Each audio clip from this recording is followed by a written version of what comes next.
আমি গল্পটা বলবো, যার যা বুঝার বুঝে নিবা। একটা ফার্ম হাউসে একটা কৃষকের প্রতিদিন রুটি হারিয়ে যায়।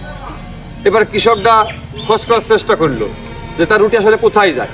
সে খুঁজে দেখলো তার এই ফার্মে 3টে তেলাপোকা আছে, তাহলে তেলাপোকারাই সম্ভবত চুরি করে তার রুটি খাচ্ছে। এবার কৃষক ওই 3 তেলাপোকার ডাক দিল, দিয়ে বললো তোমরা স্বীকার করো যে আমার রুটি কে খায়। 3জনই অস্বীকার করলো। এবার কৃষক বলল যে আমি বুঝতে পেরেছি তোমাদের খাদ্যের অভাব, এই জন্য তোমরা নিরুপায় হয়ে খাচ্ছ। তাহলে এক কাজ করো, আমার কাছে আজকে 5টা রুটি আছে, তোমরা 3জন 3টে রুটি আজকে খাও, আর 2টা রুটি কিন্তু রাখবা, ওই 2টা রুটি আমার মুরগিটি খাবে। এবার কৃষক ফিরে এসে দেখে 5টা রুটির একটাও নেই।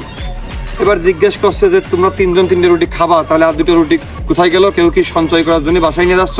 স্বীকার করো, কিন্তু আমি কিন্তু স্বেচ্ছায় তোমাদের খাতে দিছি। 3জনই অস্বীকার করলো।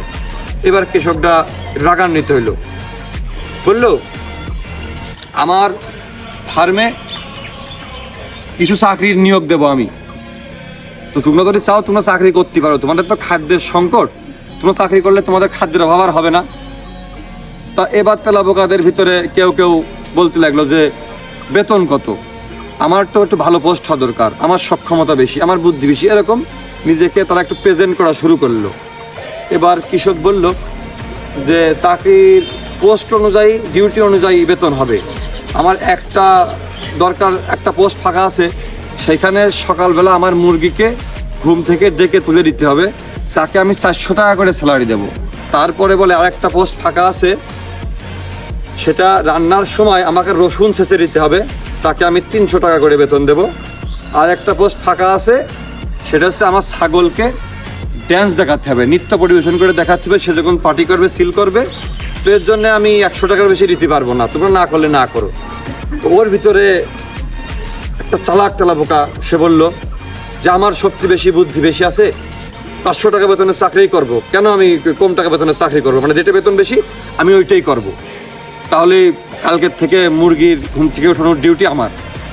তো কৃষক বলল ঠিক আছে, জয়েন করো। তারপরে আসে রসুন ছেঁচার চাকরিটা কে নিবা। এরপরে আরেকজন আছে, সে যে বলছিল যে আমার শক্তি বেশি আছে, হ্যান ত্যান। তো সে বললো তাহলে আমি কি জন্যে ওই 100 টাকার চাকরিটা নেব, যেখানে 300 টাকা 400 টাকার চাকরির পোস্ট ফাঁকা। ঠিক আছে, কাল থেকে আমি রসুন ছেঁচবো। তো বলে ঠিক আছে, তুমিও জয়েন করো। আর লাস্টের তেলাপোকার বললো তুমি তাহলে কি বেতন কম চাকরি করবো না? ওই তেলাপোকা বললো যে না, আমি আসলে এই চাকরিটাই করব, আমি দেখছিলাম যে পোস্টটা শেষ পর্যন্ত ফাঁকা থাকে কি না। তো আমার মনে হয় না যে আমি ঘুম থেকে উঠাতেই ঠিক